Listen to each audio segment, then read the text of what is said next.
Welcome to the best of Real Talk. In this episode, what the hell is going on at Twitter or X or whatever you're calling it? We talk to experts on the social media side, and then we talk to experts on branding to get as best of an understanding as we can relating to what Elon Musk is up to.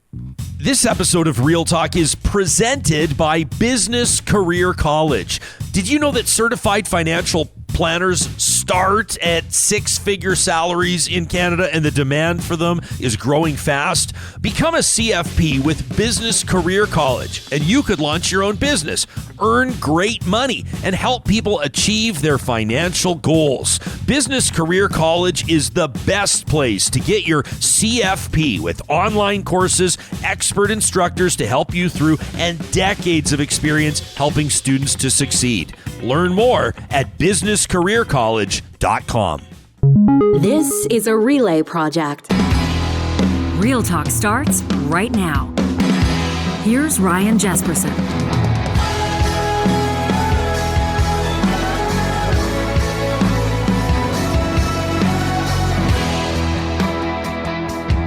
Every Friday, we present our Real Talk Roundtable. Sometimes it could be about a whimsical topic. Sometimes it might directly focus on an item in the news. That's the case with this hilarious trio. Kathleen Smith, Carly Watson, Beverly Teresa. They work professionally online. They understand social media better than most, and they try to sort out what's happening with X.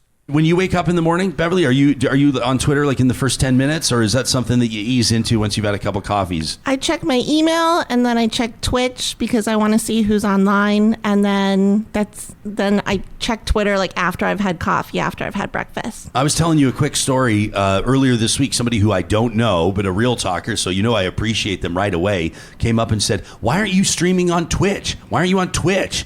And you don't need to be on Twitch, Ryan. That's what I told you. him. Literally do not have to be on Twitch. Okay, so I'm hoping that we're going to have a lot of people that are super keen, that understand a lot about social media and the digital landscape listening to this. But some people are going to be listening to this to learn and kind of at the basic level. So Twitch is a platform where people can stream things like gaming. Gaming, hot tub scenes, ASMR where they lick microphones so it sounds sexual. As well as like crafts. Yeah. So that's what I do on Twitch. I do crafts, but you can also have talk shows on it. But I don't think your audience is on Twitch, Ryan. Yeah, I agree. But and I said to this person, I said, well, we don't want to be on too many places. We want people to know that they can find us on YouTube or wherever they get their podcasts. Yes. And you can stream our audio live on the Mixlr audio app, presented by California Closets. But I don't think we need to be on 15 platforms. No. What would you tell businesses like ours? You tell us, don't worry about it. Don't sweat it. Figure out if your audience is on it. Mm-hmm. And if they are, then go there. Or master what you're on right now. So master Facebook, LinkedIn, whatever you may be on right now, and then consider adding another platform. Yeah, that especially. Right. Yeah. I think too many people are so focused on getting onto every platform that they forget maybe not every platform is right for you. You know? Is there one that you've walked away from, or one that you've not even joined? Well, I walked away from Twitter a week ago. A week ago? Yeah, I've not tweeted in a week. I put my account on protected and walked away. The Andrew Tate thing was my Twitter Waterloo. Yep. And that was the moment where I had to ask myself some very hard questions. I think if we're going to get into this now. Yeah, let's get into it. I think First of all, okay, so Andrew Tate, he's like a mixed martial artist, but he's a digital personality, kind of a noted and proud misogynist. He's worth millions and millions of dollars. He was recently indicted. Wasn't he arrested in Romania on human trafficking charges? And rape. And rape. But he's got a huge following of hardcore fans. Yeah, and he's currently on house arrest. Okay, so what was the Andrew Tate thing? Seeing that Musk had sent him a check for $20,000, and that's directly from ad revenue, and then of course, I mean, the three of us know how ad revenue works on social media platforms. The more eyes that see the advertising means more money, and now that money is going to someone like Andrew Tate. And it's not only immoral, it's dangerous. It's dangerous, and it's going to encourage men like Andrew Tate or other high-profile destructive accounts to be even worse. Yes. He is paying them to be even worse. And that was, for me, that was the moment where it dawned on me, I can't be here in good conscience anymore. I cannot open this platform and scroll and know that every time I'm scrolling, I'm contributing to the advertising dollars that Musk is paying to an alleged human trafficker and rapist who's on house arrest. Like, what am I doing?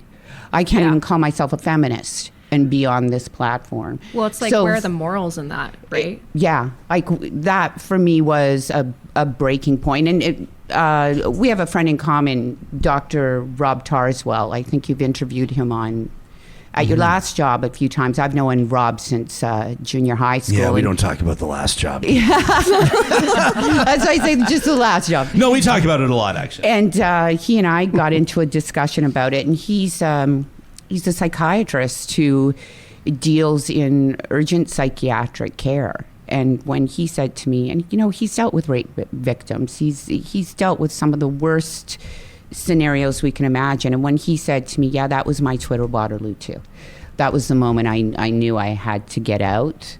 Then I felt better for it. I mean, it's not easy. I've been on there 13 years. Well, I'm looking at your. Easy. So here's your tweet right here at Kiki Planet. You tweet, "I don't think I can be here in good conscience anymore," and then you link to a story from Aaron Rupert. Does an amazing job, by the way. But let me just say it. Like, you have 48,000 followers. Yeah. You co-host a podcast, the political Women of Alberta Politics podcast.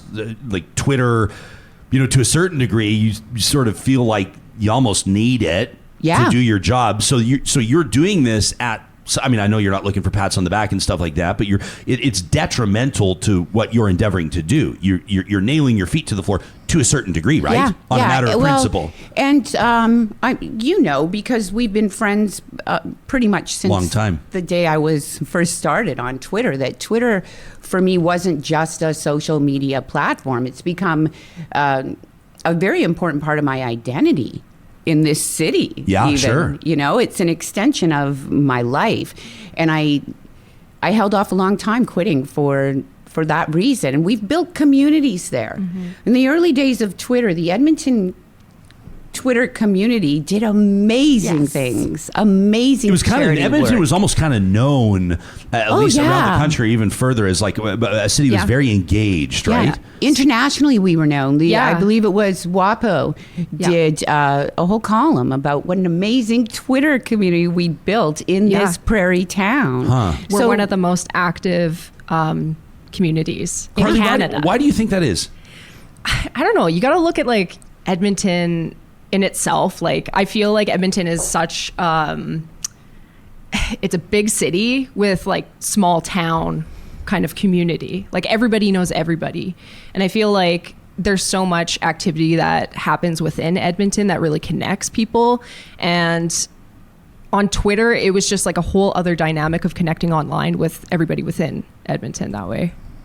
Yeah, it was great. Yeah. What did you? So people, and myself included, are feeling like, or noticing in some cases that it's undeniable that engagement is way down on the platform. Mm-hmm. Beverly, you joined us back on April 27th of 2022, and you were talking to us. This was right around the time that there were the rumblings that Elon Musk was moving to acquire Twitter, that it was going to be around $40 billion, the purchase price, and we brought you on to give us some insights onto how you thought that might shake up or influence the platform, what it might do to people who do business on the platform. I'm curious to see how your comments on this or your initial concerns have aged. Let's check the tape. Here's Beverly Teresa on Real Talk about a year and a half ago. I've been using Twitter since 2008. I'm in love with it and would like to marry it, but also like I'm kind of on the fence. I'm really super excited to see where it goes, but also kind of nervous because I feel like it's like my social media baby. And as a marketer,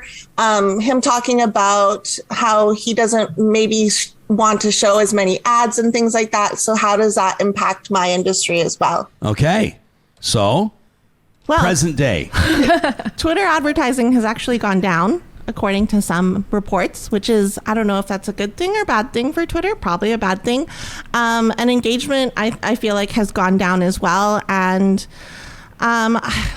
I love Twitter still. I'm mad about certain things, but I'm still dedicated to the platform. Yeah. What would be your assessment at this stage on what the Musk impact has been? Like, do you get the sense some people would assert that he's running this thing into the ground? Other people are going, well, this guy's kind of like, he's crazy like a fox, right? This guy's a guy that's built Tesla and SpaceX. And do you think he can do the same with Twitter? I think he's running it down into the ground, unfortunately. And I am a big fan of Jack Dorsey, like the founder of Twitter. And Jack Dorsey has gone off to create other platforms similar to Twitter that haven't been as successful. But yeah, I'm not a fan of Twitter. I think Elon Musk kind of ruined it, but I also hate Threads. So okay, well here's the segue. The advertising, though, that's a very good point. Musk himself has said advertising on Twitter is 50% down from when he took over the platform, and he's talking about how he doesn't even really have the cash right now to do anything with it. When he bought Twitter, it was valuated at $44 billion.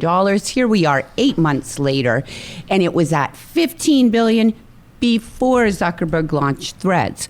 So what's he looking at now? I mean, his entire monetization, paying Andrew Tate, paying the Krasensteins, that's really about trying to get people to stay on this platform. Do you have an issue with the Krasenstein twins, by the way?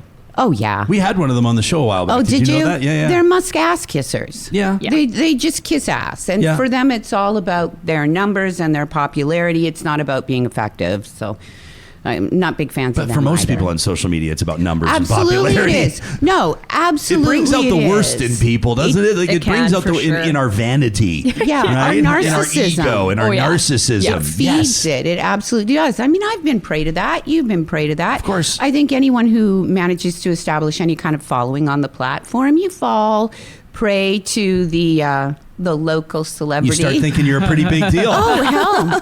You do. And you can get trapped in that for years. But I think there's still some people who have attempted at least to continue using the platform for the greater good.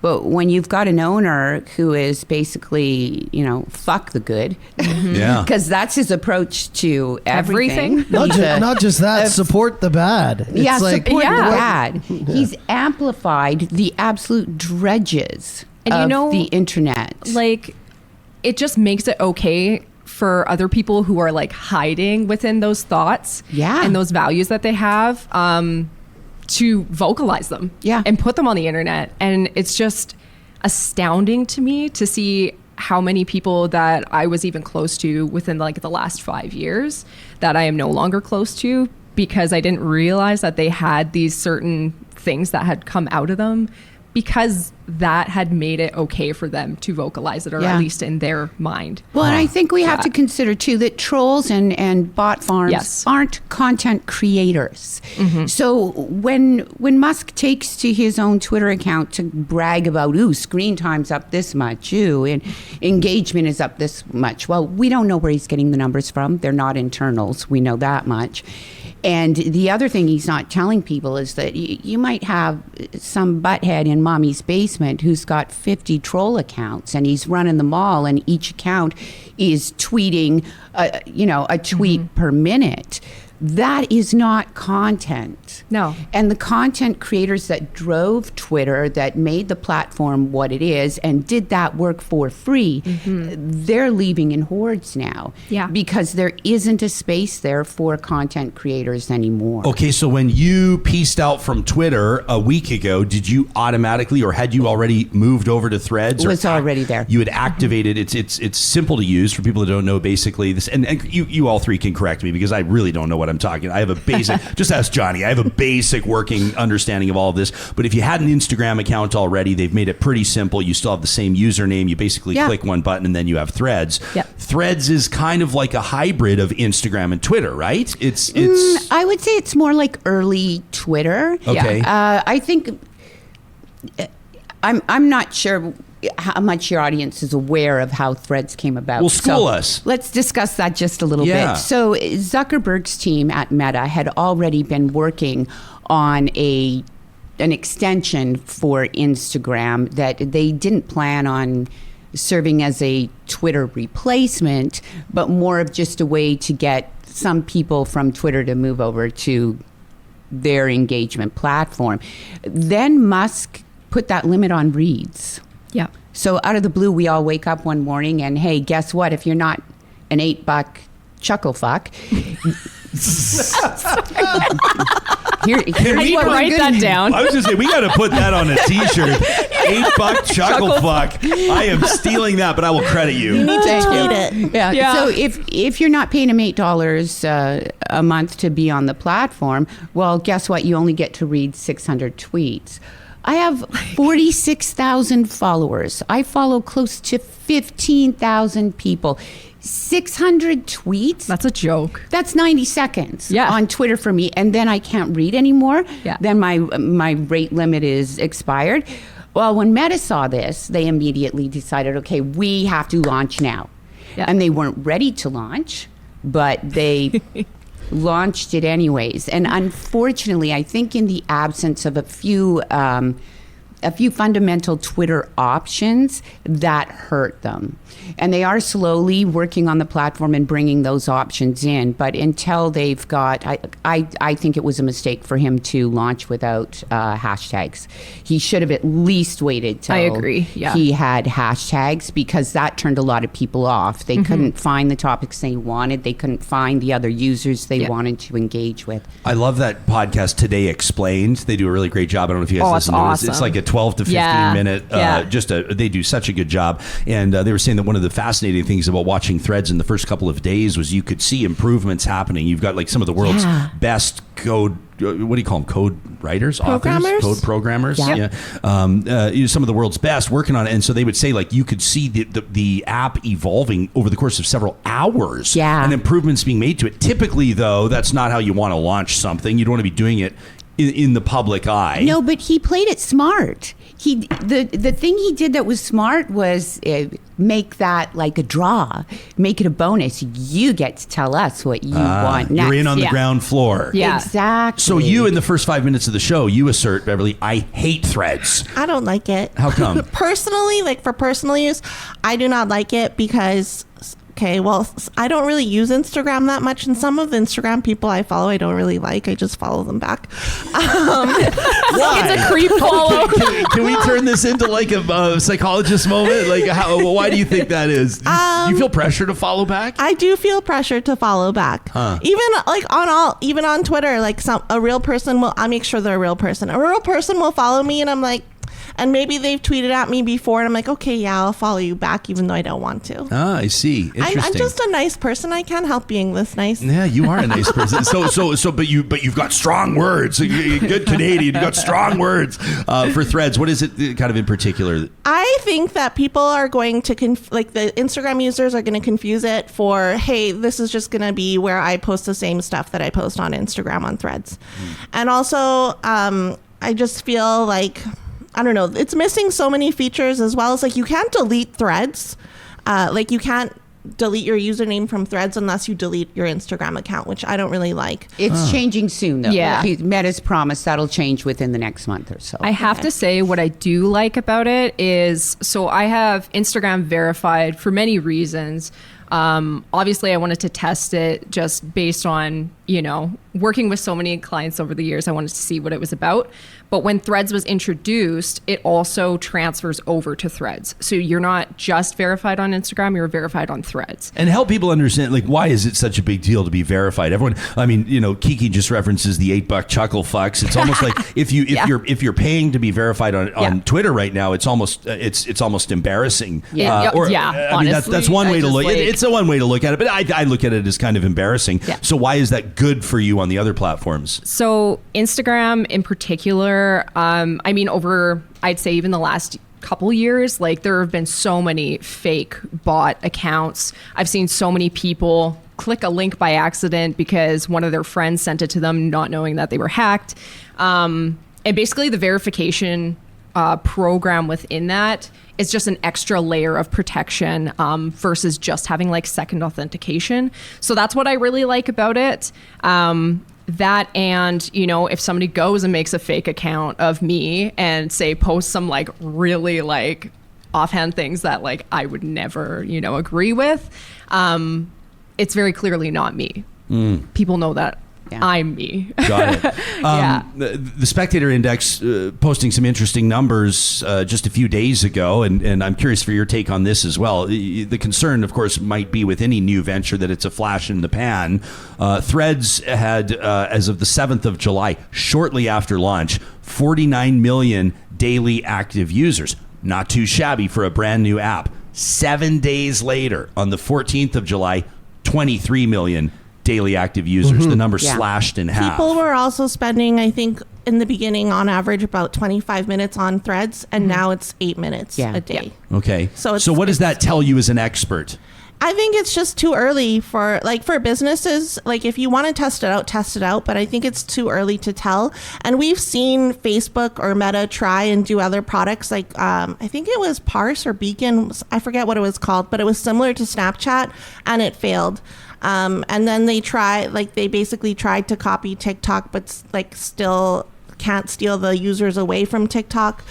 So it's kind of like Meta keeps trying these things, and we'll have to see if it's successful or not. What does that say about me in this show that I didn't even mention TikTok in the first 28 minutes? Is that how do big? You use TikTok? We have people can follow Real Talk on TikTok, but and do I love. You use it? I do have an account. People are welcome to follow me, but they won't see anything there yet because, quite frankly, I feel like I'm spread too thin. Yeah. But I'm really proud of our Real Talk TikTok. We call it Real Talk, TOK, you like that? Yeah. But I think it's a really neat way to take, we'll take this hour that a lot of people are going to enjoy the full hour, but some people want it in 60 seconds or less, or 40 seconds, be like, what was the best moment? What was the biggest highlight? Wait, let me be clear, Ryan. Do you surf TikTok? No. Okay. Oh, I'm there all the time. I'm there all the time, too. Constantly. Yeah. And I've never So we buried the uploaded a lead. video. We buried the lead. You're spending all your time on TikTok. What is it about Love it. TikTok? It's just the algorithm has you in its clutches. Yeah. Is it like you start scrolling and then all of a sudden it's 90 minutes later? Yeah. Well, and if you find that niche, if you like enough of the videos that you really like, then your feed is just, it's glorious. Everything you love. It's wonderful. In one place. And Yeah. it's just constant scrolling. And honestly, I love TikTok so much. I joined the platform like many people did beginning of COVID, seeing everybody doing the TikTok dances. I was like, oh, okay, I'm going to feel this out. And, it's funny because when we had first moved to our new place, my dog went and dug a hole. My dog has never dug in its life, and I just took a video of it, and I was like, how funny would it be to put this on TikTok with some ominous music and be like, oh, my dog's sniffing this area. And literally within 24 hours, it had 5 million views. What? It's up to 30 million at this point. It is still going, and this is 2 years later. Wow. And that's not monetized, right? No. Okay. Carly is popular on TikTok. Can't confirm. She appears on my For You page, and I'm like, this girl is from my city. I know her. But I love TikTok because it's just those things, just the most one-off, wonderful internet culture type things just blow up, and you never know. So all three of you are just raving about it. All I three love of you it. just Hey, talking all about how four. much I you love don't- it. You're big on TikTok yeah, too, but what about the Chinese and surveillance and loss of privacy and It's intellectual exactly property? the same as other social media platforms. 100%. Yeah. You can't get away from it. And I think people, canceled. People who complain about oh, my privacy, my data, it's okay, delete your phone, throw your phone in the garbage, In the throw river. away your Air Don't go Miles outside. card, don't use a credit card, don't use a debit card. You don't want to be tracked. Don't go outside because there's cameras everywhere. Just go live in the bush and have a garden, and that's it. Okay. Legit. I mean, that actually sounds pretty amazing. You go live in the middle of nowhere. Sounds like Despo. Grow your own food. My brother's been growing his own for 20 years, if you know what I mean. What? I'll never forget what life was like before we worked with California Closets, and I'll, of course, always enjoy life after. My wife Carrie and I had organization problems. Everything was stacked on top of everything else, and man, oh man, it was tough to relax in our family space. But California Closets, after our free consultation, came up with a solution that was just perfect. And they're working in garages too. Do you have extension cords on top of spare tires? Have you lost your hockey skates, or you just can't find anything you need when you need it? Why not make your garage work for you? They can get you started today at californiaclosets.ca. We're seeing more and more stories of fires and floods in the news. And of course, every one of those stories has tough implications. Canadians are going to be trying to get their lives back. And for a lot of Canadians, that means a restoration project at home or at work. Don't trust a big project like that to just anybody. Complete Care Restoration has a team of experienced and certified professionals working in fire and flood damage, mold and asbestos removal, plus other construction and renovation projects. We've worked with them, and they've earned 2 thumbs up. You can find them online at completecarerestoration.ca. Remember Clubhouse that launched during the pandemic? Oh my gosh, yes. They're laying off 50% of their staff like in the last couple of months. It's like, what happened to that app? Like, it blew up. Everyone was using it. Well, not everyone. But yeah, it's just, it lost its Wasn't coolness. that the one you had to be like invited to or something, or someone, people? It was, I think it was App Store, like iTunes only or whatever. And yeah. And you just talked on it. And, you know, I think part of what's happened with Threads too, if you don't, is people expected to join Threads and have it immediately be like Twitter. Yeah. And what people have seem to forget is that Twitter wasn't great when we all first joined it in the beginning either. Like, it took time to build the communities. It took time to figure out how we were going to use that platform to our advantage. The things I've seen on Threads that I actually do really like is you define your experience on the platform by how you engage, how you interact.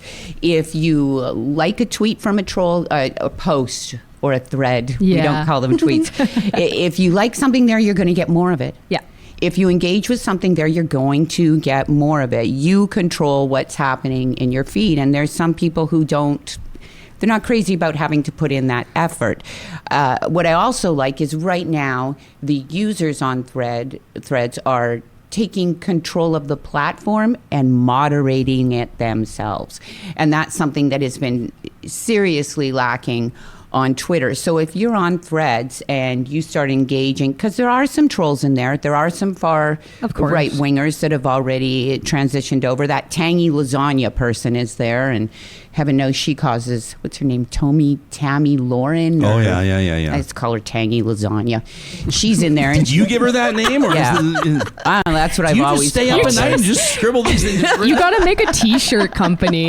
Yeah. Yeah. We need to bring you on board. If you engage with her, you're going to get more of her. Yeah. But what you're also going to get is some high-profile accounts that have already transitioned over, telling you to cut that shit out.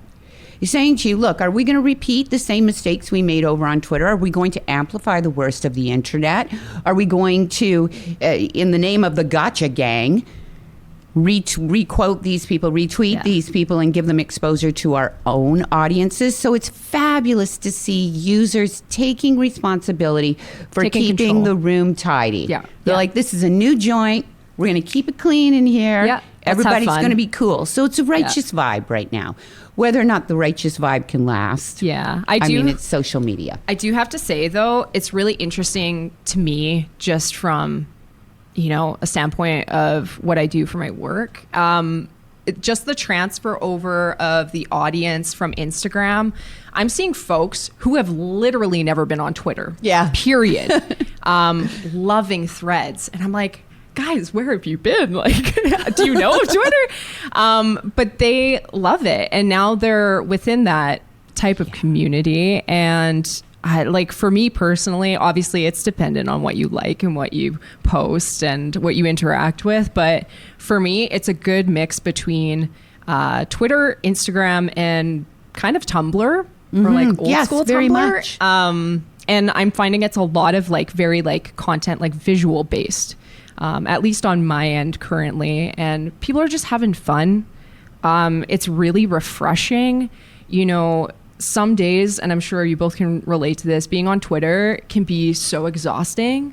just scrolling through there, especially over the last few years, it's just like, there's messages that need to be put out there for sure, but man, there is just some draining stuff, especially with how the algorithm is working right now on there. And like Kiki said too, with accounts, some dubious ones, some nefarious ones being rewarded financially for what they're tweeting. I mean, Twitter has been a home for, I mean, you kind of like take the good with the bad in a sense. I don't believe that tech is inherently bad. It's the application of the tech. Is the atomic bomb inherently bad? No.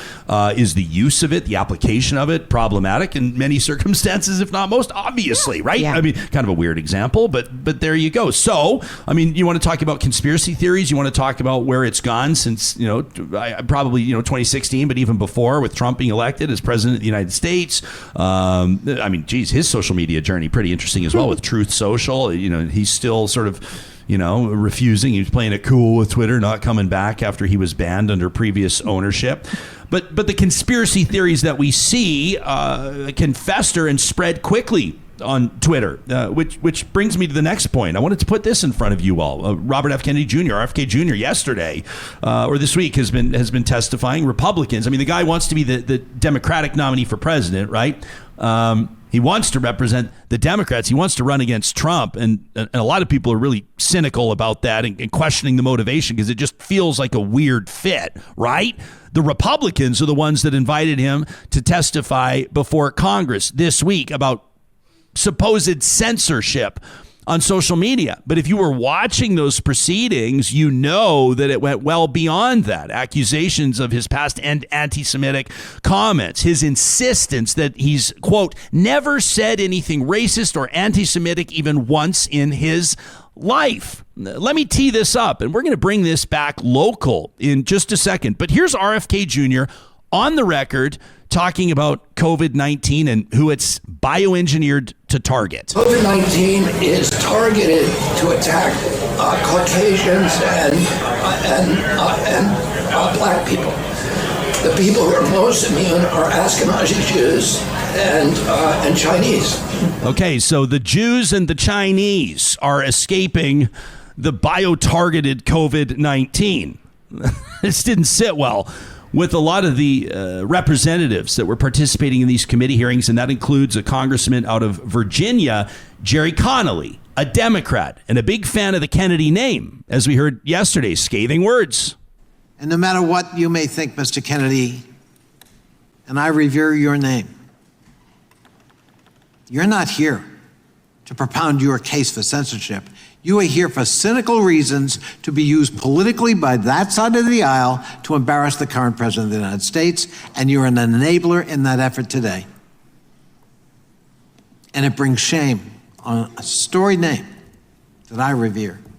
I began my political interest with your father, and it makes me profoundly sad to see where we have descended today in this hearing. I yield the balance of my time. Yields the balance of his time. Strong words. So here's why this is relevant today on a prairie-based podcast talking about social media. As RFK Jr. is trending yesterday for all the wrong reasons. If you're hoping that RFK Jr. is going to beat out the current president of the United States for the Democratic nomination, yesterday was probably not a great day if you're looking at why he was trending. But there's one tweet seeing a lot of action from Rob Anderson. He's a former Alberta MLA with the Wild Rose Party, and he's currently the executive director of Premier Daniel Smith's office. He tweeted yesterday profoundly powerful words from Democrat RFK Jr. for politicians and their teams of all stripes to consider regarding censorship and cancel culture. Regardless of his political views, it's hard not to cheer for this man. He seems to possess great character. Jesus. Now, obviously, the NDP are having a field day with this. Let's talk about the potential consequences of this. Let's talk about the pros and cons and why the executive director of a premier's office might choose to take this opportunity to tweet that. What's your first impression? Well, I mean, character. Are we really going to mention Rob Anderson in character in the same sentence? Rob Roomba Anderson, who continually crossed the floor and kept sucking. That's why I like to call him a Roomba. The man's got like no place to be speaking about character. The truth of the matter is that RFK Jr. is batshit. He's batshit, and he's the worst kind of batshit because, unlike a lot of the conspiracy theory opportunists that we've seen arise over the last, I'd say, good 6 to 7 years, is when we've really seen an explosion of this, especially since 2016 and the beginning of the Trump days. RFK Jr. believes his own shit. And that's what I find most concerning. He's not one of these opportunists like, I won't say his name, but the one who runs a media outlet that isn't really a media outlet. Oh, go ahead. You're talking about Ezra Levant. Yeah, I really think Levant's an opportunist. I don't think Levant believes half the shit. That is the least controversial thing you've ever said. I don't think he believes half the shit that he pushes out there. But he knows how to capture an audience, and he knows how to play an audience. RFK Jr. believes his shit. And that's very concerning to me. So as much as I'm happy to see him called out, it has been distressing to watch these hearings and to realize that so many Republicans know that the man is a little bit outside of his mind, but they don't care.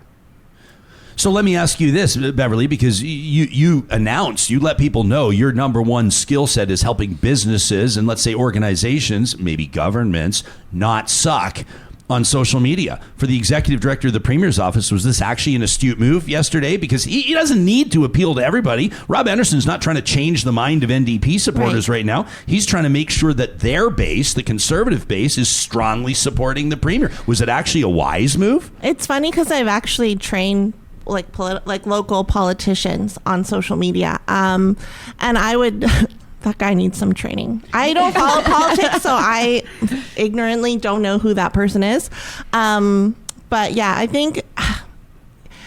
feel like it's just like once you're in a certain position, you can say whatever the fuck you want and people will either love you or they hate you. But I feel like there's also like, oh, there's an opportunity here to troll people.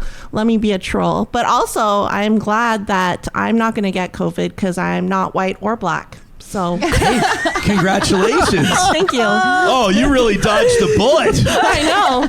You know, we need more people talking about how life has been especially difficult for white people over the last while. That maybe that'll be our next Friday roundtable, Johnny. What do you think? I don't know. Maybe we'd advise against that. That idea. Hurt my feels. You're gonna hurt my white lady feels over here. It didn't make it past the cutting room floor. Could it have been actually a smart move? I mean, is the executive director of the Premier's office putting this out? I mean, a lot, the NDP is appalled by this, but he doesn't give a shit about what the NDP thinks. To be honest, it comes back to, these folks have influence, and that's dangerous. I think a lot of them really truly don't understand like the responsibility and the accountability that they have to hold within that kind of position. I feel like they can go online, say what they want to say, and then they sit there because they think it's okay. And then you have these folks who, they'll have these ideas in the back of their head, but they don't, vocalize them. And then, it just makes it okay for people to say things that are very clearly like racist, very clearly just completely not okay. Science denialism. Yes, the entire mess. I think it's important too that we need to keep in mind that operatives like Rob Anderson, and Rob Anderson is a political operative. Yeah. Operatives at his level know how to make the other side look bad and are willing to look a little bit foolish to achieve that goal. Sure. So by tweeting something like that, well, now the NDP is all riled up and losing their shit. Mm-hmm. And that's all we're going to see for a couple days. I think it's not only about the person pushing the misinformation or the person lauding the racism. it's about how the rest of us react to it. 100%. And a lot of the reaction is not constructive. It's just toxic. And then it's people screaming at each other, which has become a game. It's like, it's the game we all play now online, where we fight with each other instead of trying to have conversations. Yeah, like taking a step back and just actually thinking before you start or head into a conversation, you know. And I mean, like, I used to be like very much within my advocacy with eating disorders and anti-diet culture, which I still am. But even then, like, I had to take a break. And I had to take a step back from certain things because you can't fight all battles. Yeah. Right. And that's the thing. I think a lot of people just have this knee-jerk reaction to those things instead of actually like taking the time to think about what they want to say and if they're going to put that energy into it and give them that spotlight. Yeah. Oh, the gotcha gang gets fired up. Yeah. Fired up. The gotcha gang is always going to be there, waiting for the chance to prove how much better they are, to prove how much more progressive they are. But there comes a point where you have to ask yourself, am I tweeting this to look good? Am I amplifying this because we need to have a discussion about it? Or am I doing it so I get pats on the back for calling it out? Right. Yes. Yeah, and don't read the comments. Never read the bottom half of the internet. Stay out of the bottom Save half your of the mental internet. health. And there's no, like, for me, for a longest time, I would read comments and then I'd be like, oh my God, I'm going to write something back to them. And now it's just like, you're so dumb. And then I just Not scroll worth on it. past. Not I'm like, worth it. not worth my mental health. Do you want to be part of Canada's green movement? Do you want to be part of the move toward net zero? Kubi Renewable Energy is Western Canada's busiest solar installer. And right now, they're hiring. They're looking for those with tickets, and they're looking for apprentices too. Kubi Energy is young, they're growing, and they're reshaping the energy portfolio in Canada. You can check out some badass projects that they've been working on and apply to work there by visiting kubienergy.ca. Hey, dog and cat lovers living in Calgary, Edmonton, or Central Alberta, I want you to know about a special for the month of August from our friends at Grand Dog Essentials Quality Raw Food. All the way through to August 31st, take $14 off turkey raw pet food, the 40-pound boxes, using the discount code AUGUST2023 at checkout. And make sure you check out their supplements as well. We've got our Lab Monroe taking the lion's mane mushroom extract. It's great for dogs that are dealing with obesity, dogs that are senior dogs, or dogs that are like our precious Monroe, experiencing anxiety. You can learn more by checking out the blog link at granddog.ca. The rebrand from Twitter to X has been an interesting one. Some people think that it's frivolous. Some people think it's brilliant and long-sighted. We wanted to get into the science of branding and rebranding. That's why we asked Ashley Harrigan to join us from New York City, Josh Dunford to join us from Vancouver in this very informative Real Talk Roundtable. I think that maybe we should start, Josh, and thank you for waking up early on the West Coast to join us. Why don't we start with a differentiation between brand and logo? A lot of people, when Elon Musk made the announcement, were concerned that blue bird was going to disappear. Now, that's the logo, but the brand is bigger than that, right, Josh? Yeah, absolutely. I think it's instructive, and brand is a bit of an esoteric topic. Beyond just the idea of brand itself, there's all these other terms like brand identity, brand image, brand positioning, personality, brand equity. You hear all these kind of terms, and so it's a confusing topic for sure. And just to at the risk of oversimplifying, I think one of the ways that's a nice way to think about it is to think about a brand as a person, and it's a good way to kind of put that into context. So an organization or an entity as a person, what is their brand? Well, the brand is your experience with that organization. It's the experience that you have with their products and with the way that they present themselves. But it's also the way, going back to this person analogy, it's the way that person thinks and who they are inside and what their vision is and what they're bringing forward. So it's really about kind of that lived experience with the company and the entity, and that shows up in the way that the way they write and the way they talk and the way they look. And so all those graphic identity elements, which include the logo, is the way that they're being presented visually. So brand kind of encapsulates all of that. And and then graphic identity, I would say, is really about that visual side. So in the case of X, we're looking at a kind of mysterious logo and name that's come out of, somewhere, but we don't really know a whole lot about it, which is part of the reason why it feels so kind of confusing, I think. Yeah, it does feel confusing because it feels like it came out of nowhere, and it feels like there was nothing particularly wrong with the Twitter brand. But then again, what do I know? Ashley, it's almost like there's two brands colliding here in a way, right? Because Twitter's a brand, but Elon Musk is definitely a brand, right? Yeah, absolutely. I mean, Elon is kind of his own entity in himself, right? Like, he absolutely is the face of, what was formerly Twitter, now known as X. And I know there's a lot of conversation, there's a lot of news, there's a lot of skepticism around it. People thought that Twitter would break, right, when Elon first took it over. So there's been a lot of conversation about it for, quite a while now. And, for Elon, I think a lot of people are kind of thrown off by the term X, but it really is full circle for him. So what a lot of people forget is that he's actually, a co-founder of PayPal, which started off as X.com. He took X.com back over, after kind of losing the rights to it. X.com now kind of redirects to Twitter. He has, the Tesla Model X. He has SpaceX. So for him, this is very on brand, and it actually doesn't surprise me in the least. Is the X rebrand different than most, would you say, Ashley? Yeah, I mean, when we look at rebrands, what we see is that most companies tend to want to have some form of nostalgia, some form of like tying to their former, tying to their past, some sort of rooted system. But for him, I mean, Elon has literally said that he's going to take like a blowtorch to the bird outside of the Twitter, now X headquarters. So he's completely starting over, and, a rebrand to this magnitude, in my opinion, has never been done before. This is completely shedding the old and starting over with the new. So, a lot of people ask, is it going to work? Is it going to be successful? And I think, it's too early to tell, but it's definitely one that, at least I'm keeping my eye on. And I think if history tells us anything, definitely going to be one to watch. Huh. Josh, I was thinking, like, in my brief introductory thoughts, talking about like when a brand becomes a verb, and you think like when someone says, I'm going to Google something, right? And Twitter's kind of like that in a way, right? I'm going to tweet or I'm going to retweet.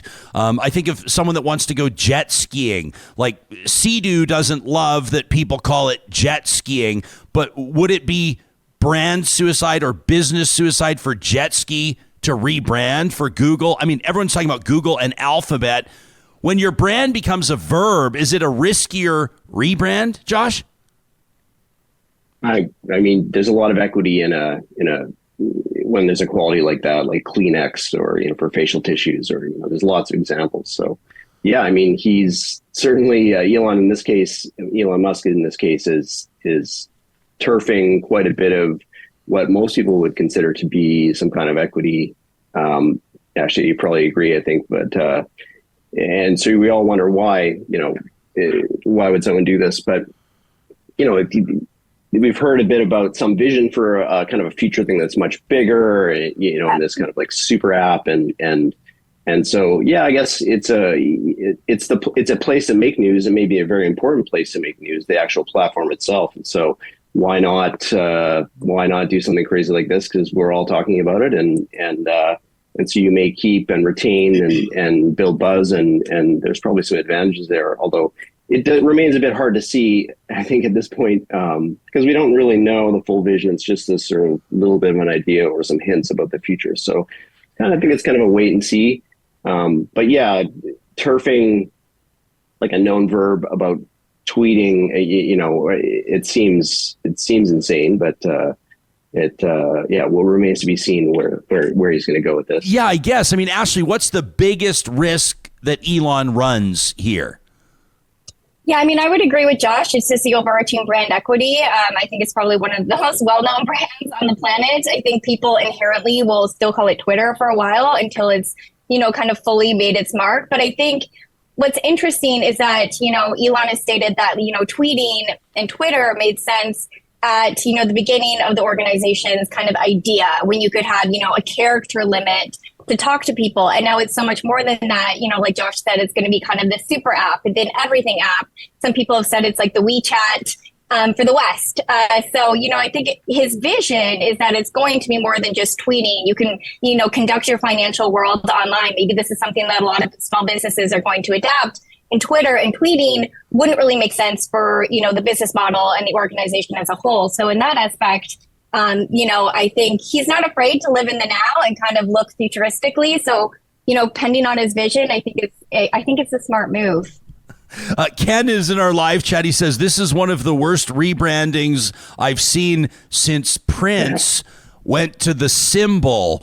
I don't actually know that Prince's move to the symbol, the artist formerly known as Prince, was so bad, because he was just from a talent level, from an everything level. Prince is so I'm a huge Prince fan. He's so next level that I'm not convinced that one was a mistake, because like Josh said, it just had everybody talking about him again. Ashley, do you think that Prince made a mistake?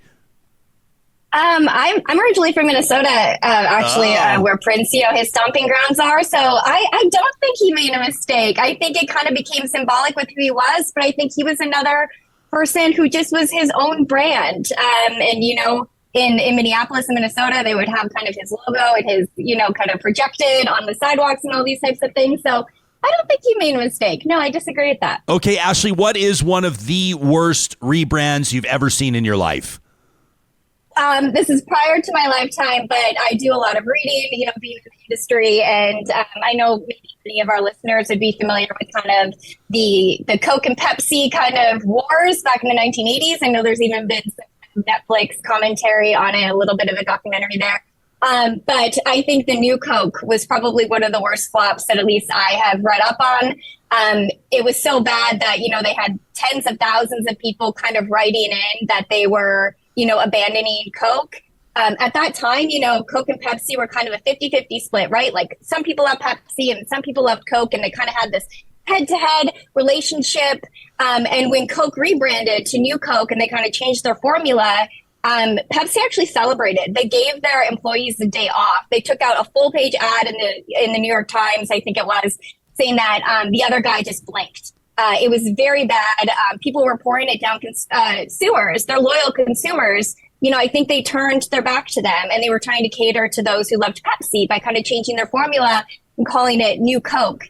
I think the rebrand lasted around 80 days, 79 days, and now we have Coca-Cola Classic. Oh my gosh. So you're the creative director at Zag. If a company with the magnitude of Coke, like I won't go too deep down this storytelling, but I had one of the highlights of my career. I went for 3 weeks to shoot a miniseries in the Horn of Africa, in Ethiopia, and in one of the poorest parts of the world. Fascinating. I mean, just amazing to be there, heartbreaking to be there. And you're driving through these villages that don't have running water. You're driving through villages where women are not allowed to own property and girls aren't allowed to go to school, and traditions and problems and tribal warfare still happening from thousands of years ago. And there's a Coca-Cola billboard. Like, honestly, that to me, I'll never forget that for the rest of my life. It's one of the most globally pervasive brands I've ever seen. For a brand that big to walk back a rebrand in less than 3 months, I mean, that's got to be, people are losing their jobs over that. Absolutely. And the money behind it and the effort. I mean, Josh and I both know, being in the industry, the effort that it takes to rebrand something as simple as Papa John's. They dropped their apostrophe when they rebranded. And even that was a big, big undertaking. So, yeah, I agree to completely walk it back. There were some mistakes made. Wow. Josh, is there a disastrous rebrand that's front of mind for you? Do you think of one in particular? Well, a little closer to home here in Canada, I actually think back to MEC, Amount Equipment Co-op. They were purchased by private equity, and they had this storied kind of tradition of a great first party product line for themselves, as well as bringing this place to bring the sort of best of kind of outdoor equipment together for people. And you, as a co-op, you're kind of part of it. And so private equity they bought this out kind of through private equity, and then they promptly rebranded to this kind of faceless little square with just a basic kind of MEC in there, and they dropped all semblance of this kind of previous iconic brand with these mountains and this sort of typography attached to it. And you can see they've since gone back and actually, like Coke, they backpedaled fairly quickly, and but it was tragic, I think, and it would also maybe the brand was good in a way that it did reflect kind of what they were doing with the organization as well. They dropped a lot of their first party products. They became more of just a generic retailer of a bunch of different brands and that they sold in store. And so, yeah, exactly. And then they came back and thanks, Johnny. Then they came back and brought the mountain back. But in some ways, it took them about a year to get there. Damage was done a little bit, and so they went down a road, and none of the businesses suffered, and they have brought back some first party products, and so in a way that was a bit of a kind of a local disaster, if you will. But other brands that kind of are out there were missteps, at least on the logo and graphic identity side. Best Western sort of threw away a really kind of strong heritage brand that people had a lot of respect for. And they created this visual, because part of that graphic identity of a brand is the way that the typography or the visuals or the illustration style communicate about a tone and try to reflect those values that are inside. And so, Best Western had like a classic kind of mark that was a bit more refined, and the typography was a little more elegant. And then they kind of moved to this sort of faceless, round kind of BW. Yeah, exactly. It's up there on screen. They're late to this trend, and trendy it was, with this kind of three-dimensional sort of button look that everybody was doing at the time. So you feel like what you remember of Best Western as in terms of their service and level of quality kind of got erased a bit, and they became a bit more faceless, and they've kept it, and maybe arguably it is a reflection of the way the experience is at the Best Western now, but those visuals are they're instructive to us about how we perceive a company and what they're offering, and what you can expect when you go and visit them or use the services or meet the people. Josh, I'm experiencing that as we speak. Like, as Johnny puts up those Best Western logos, and I'm looking at what you describe as the heritage one. And Ashley, I feel like you are too, because you're nodding your head. I'm thinking of specific memories with my family at that hotel. I'm thinking of that hotel in specific cities that we visited, where I stayed there. Like, we connect with brands. I have, Ashley, this is going to make you laugh maybe, but I don't know why. I have a connection to the branding on Colgate. I think that I don't like the branding on Crest, and I have no idea why. It doesn't make any sense. It's because I've always just used Colgate.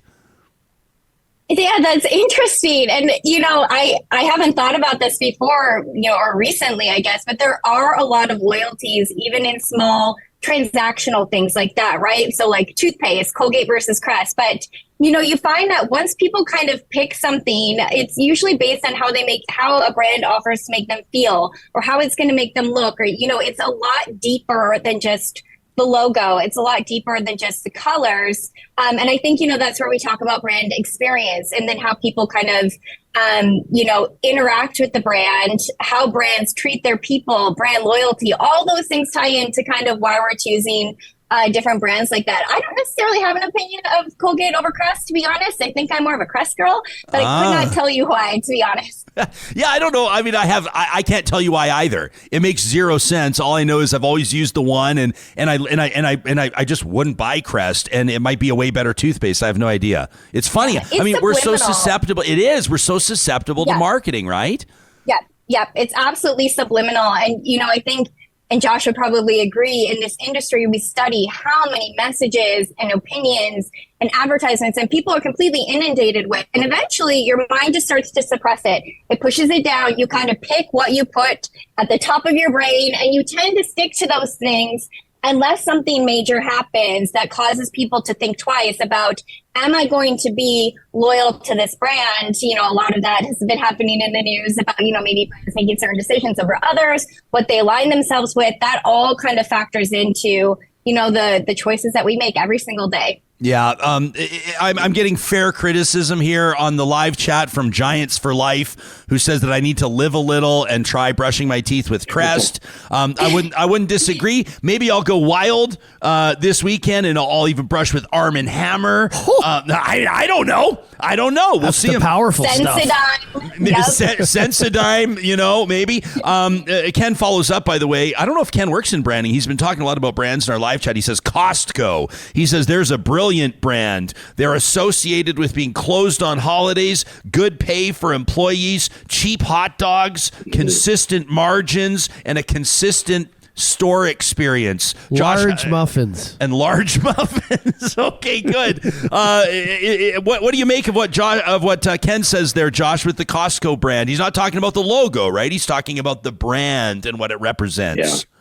Yeah, absolutely. And even if you hear a story about Costco and their leadership and how they like the links they go to keep the price of the rotisserie chicken down to $7.99, or $5.99 in the US, they are fighting for you, the consumer, to bring you as much value as possible. And then even from the brand perception, like on the company side, I've known brands that have brought products into Costco and they're a very, very tough negotiator for pricing, and they push people's prices down.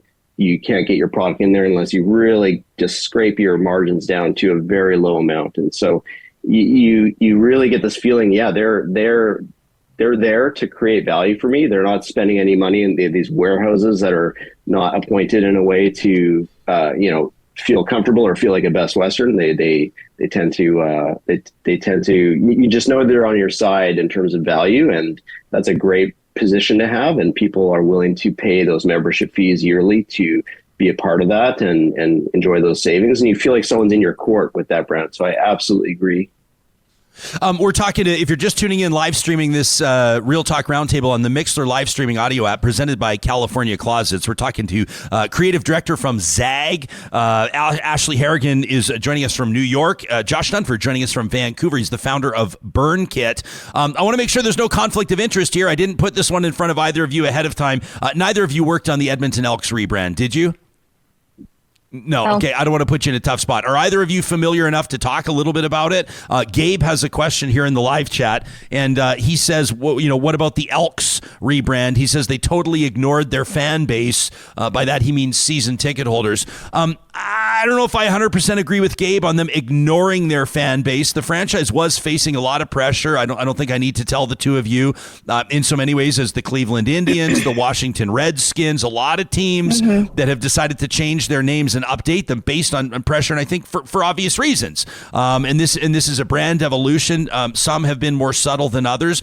I thought, and I'm not an expert, I'm just a civilian, I thought the Elks rebrand was brilliant. I thought that they didn't steer too far away from their font, from their colors, from Esks to Elks. They kept it at 4 letters. I think that the new logo looks really good. I think that small stuff, maybe you guys wrinkle your noses or roll your eyes at this, but even stuff like the new mascot is really good. But for whatever reason, and maybe part of it, like Gabe says, maybe part of it is the rebrand. Maybe part of it is the fact that they haven't won a home game in 4 years. But there's a 10% of the fans in the stands that there used to be when they were winning, 5 Grey Cups in a row. Ashley, do you see this rebrand as a success? Do you see it as a failure? What are your thoughts on the Edmonton Elks? Yeah, I mean, my business answer would be that if sales are down, then maybe it was a mistake. I think at the end of the day, the objective of any business is to make money. So if they're down in sales, whether or not it's because of the team itself, or maybe some people do feel like they kind of is something that they loved and treasured and had known for a really long time was kind of abandoned, maybe due to issues that they didn't necessarily agree with. Can cause people to leave. I mean, we're talking about Crest versus Colgate. You can't compare the two, but from like a consumer behavior perspective, if a brand walks away from who they are and the consumer feels like you are leaving me behind, whether it's toothpaste or football, people will leave you. That's just a fact of branding, and that's a fact of business. So, Josh, what do you do if you're advising the Edmonton football team that at the time, let's say, is named the Eskimos, And you've got people in northern Canada and other parts of the world saying Indigenous communities don't appreciate this. This is something that we find offensive. We don't believe that teams should be named after people groups. There's evidence that other sports franchises are moving away from this. But then, and this is all true, this is all based in reality, you have people from other northern communities, Indigenous people saying, and the Elks, the Eskimos at the time had them on the record saying, we don't have a problem with it. You know, they're wearing their Edmonton Eskimos hats and jackets. They go, we don't have a problem with it. They could find those voices. And the fan base, as far as I understand it, was, like Gabe said in the chat, more in favor of keeping the name than it was in changing the name. So you've got a liability because the criticism is never going to go away until you change it. But at the same time, you have a loyal fan base where the majority of them, let's say, doesn't want to change the name. Josh, what would be your advice to the board at that football team? Oh boy. I mean, I have some thoughts around just the visuals themselves, but in terms of navigating those waters, it's generally speaking, you've got a directive that's coming from somewhere to make a change, and those decisions are made by leadership, and so there's a choice to there's a plan to make a change. And so how do you navigate that change most successfully? Well, graphic identity or these logos or even naming is, it's a very subjective waters at some level. There's craft and people who know what they're doing that can actually shape it in a great way to be successful. But design by committee is generally never great. And if the committee is the entire pool of season ticket holders, you'll generally come away with something that's not going to be as great. But all that to say, the typography is really strong, and the new look is much more professional and sharp. But sports fans are incredibly passionate about the teams that they support, and so it's a tough position. Like you're gonna upset people at every turn. They don't like any change at all. I mean, think about Coke going from the little bit more of the raisin flavor to a little bit more of the Pepsi cherry flavor and pushing to new Coke, and how quickly they ran back and ran away from that. It's people's nostalgia and what they're used to. They don't like change and don't appreciate change.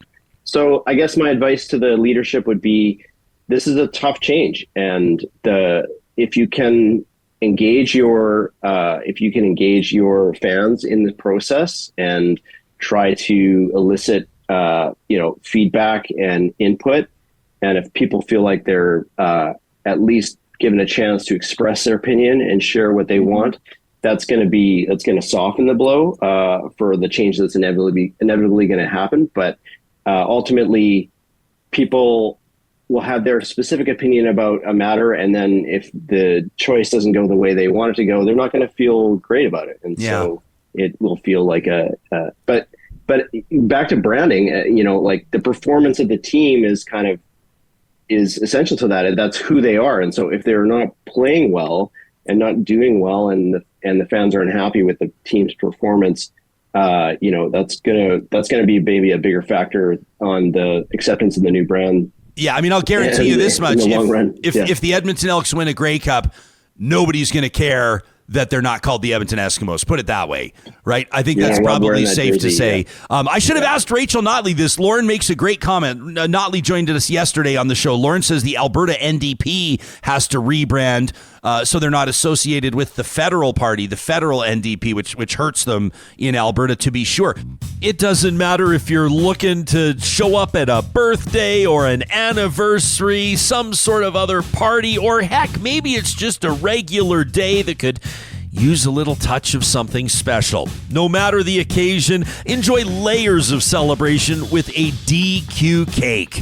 A DQ cake from the Dairy Queens in Northwest Edmonton or Sherwood Park makes any occasion a happy occasion.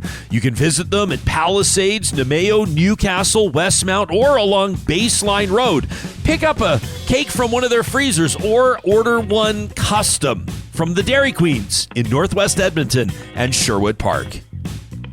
Everybody's talking about the cost of living these days, and we know one of the biggest expenditures for families is groceries.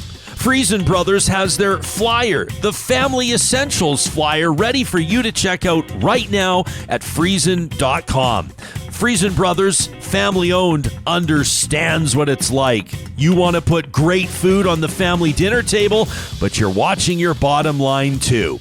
Check out easy family meal solutions right now. The Family Essentials flyers at Friesen.com. My wife Carrie and I are getting even closer to unveiling the finished product. Our journey with Eden Landscaping has been such an exciting one that we dreamed of for a long time. Going through that planning process with Mike and his team has been a total delight, and I was thrilled to see them work within our budget. We're just like any other family there. We had a vision, and they have brought it through to completion. They have brought our backyard to life, and they can do the same for you. Learn more about Eden Landscaping today at landscapeedmonton.ca. It's Josh Dunford joining us from Vancouver, where he leads a team at BurnKit. And Ashley Harrigan's joining us from New York, where she's the creative director for Zag. Ashley, I wanted to give you a couple minutes to think about it. When you think of a rebrand that was a huge success, is there one that immediately comes to mind? Yeah, so I have kids. So I've done some research into Lego just because I was interested in, the company's history. And what I actually didn't realize is that that organization was actually on the brink of bankruptcy back in the early 2000s. They had declining sales. They had, increased competition from digital entertainment, things that were kind of coming into play in the early 2000s now that are a part of everyday life. They had kind of diversified their brand focus all over the place, clothing, jewelry, anything you could think of.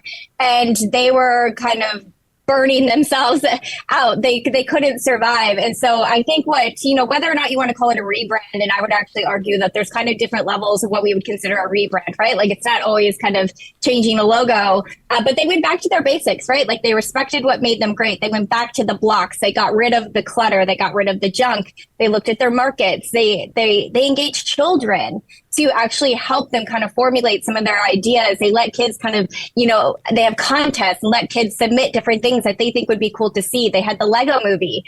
So when I think of Lego, and sometimes when I talk about brands that have done this successfully, it's about playing chords, not multiple keys if you're at a piano, right? So it's building yourself up versus kind of spreading yourself too thin across all these different keys that don't kind of make beautiful music.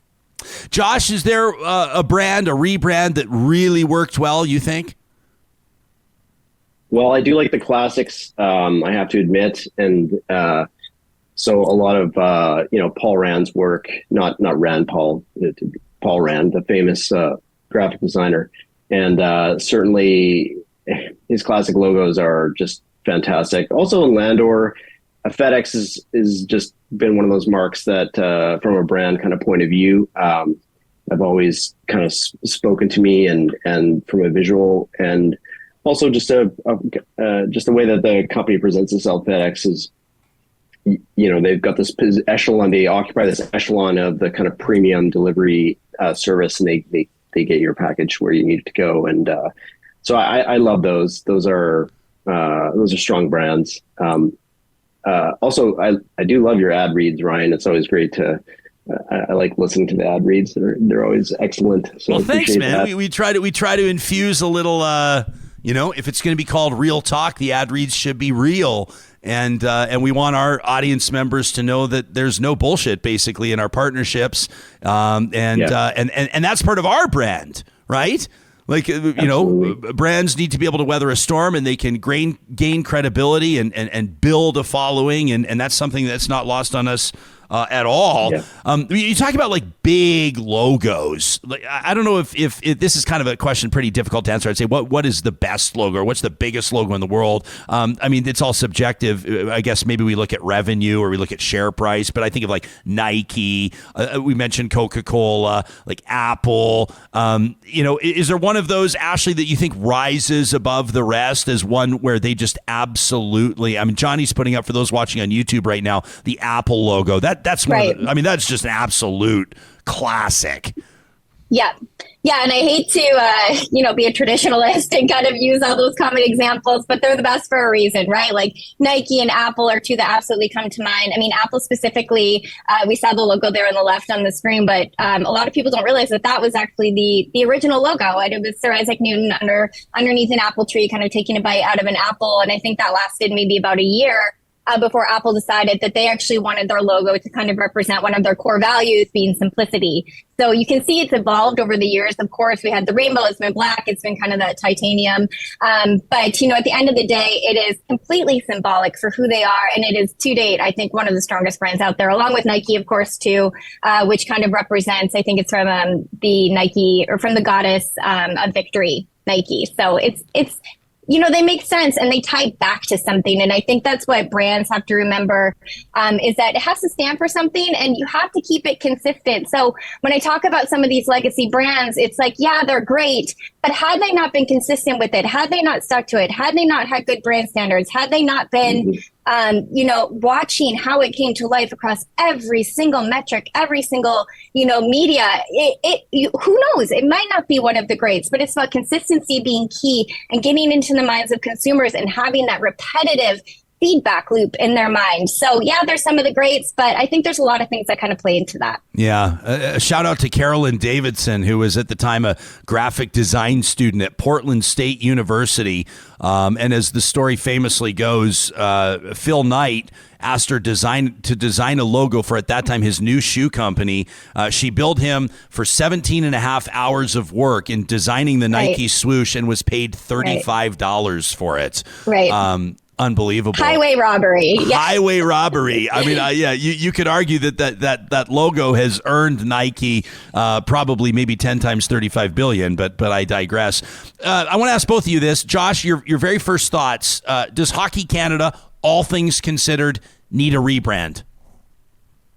I think from the point of view of changing their values and communicating that to all the people that are part of the organization and interact with the organization, and sharing that through written copy and through leadership change and what they're trying to do, I believe, is make those changes and then communicate those to their audiences. I think that from a brand point of view on that side, absolutely. From a graphic identity, I don't think it's, and Ashley, you were touching on this earlier, it's not really, that wouldn't be first on my list. Sure, they could update it, but it's more about the organization's values and the approach that they're taking and how they're correcting and making adjustments to the way that they do the work they do. That's probably the first and foremost piece, and certainly in the way that they communicate with that audience and are transparent about how they are making these changes. So.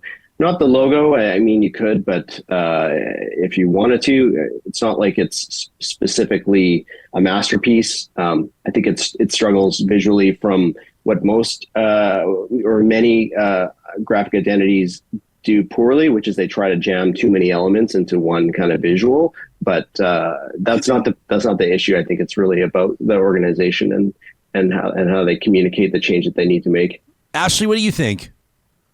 Yeah, I mean, I completely agree. And I think this goes back to what constitutes a rebrand, right? I mean, to visually change Hockey Canada because of the scandal, I think would be, not, I'm trying to think of the right word. Not suicide. So I don't want to say it. It would just be brand suicide. Because there's a lot of people who really are very, very loyal to that brand and, throwing the baby out with the bathwater because of some missteps, some misfootings from some of the members of that league, I think would totally alienate a lot of their, their base of like, you're changing everything that I know and love and I'm loyal to. We talked about the Elks. I think that's an example there. But I do think that there is, a communication crisis here. So I guess I'm just like one for the retro brands. But when we think about Tylenol, the poisonings that happened in the 1980s, they could have completely abandoned ship. They could have said, we're no longer Tylenol. We are now something else. But what they did was they course corrected. They had case studies. They had roundtables. They changed the way that packaging now exists for all of those pills. When we have a headache and we're frustrated and we can't get it open, that's because of something that Tylenol did and the way that they kind of restructured how they approach things. So So I think for Hockey Canada specifically, it's about looking at protocols. It's maybe suspending players. It's putting out a public statement. It's about how they make, value add moving forward. We're never going to let this happen again. Here's what we stand for. Here's who we are. We are Hockey Canada. We're better than this. Calling all professional engineers or those soon to get their P.Eng anywhere in Canada or even beyond. The team at Apex Automation wants to talk to you. They're hiring skilled engineers and technicians that are keen on joining the move toward automation, that want to be part of Industry 4.0. Whether you're an electrical or instrumentation engineer, computer science or process engineer, mechanical engineer, electrician, instrument technician, you get the idea.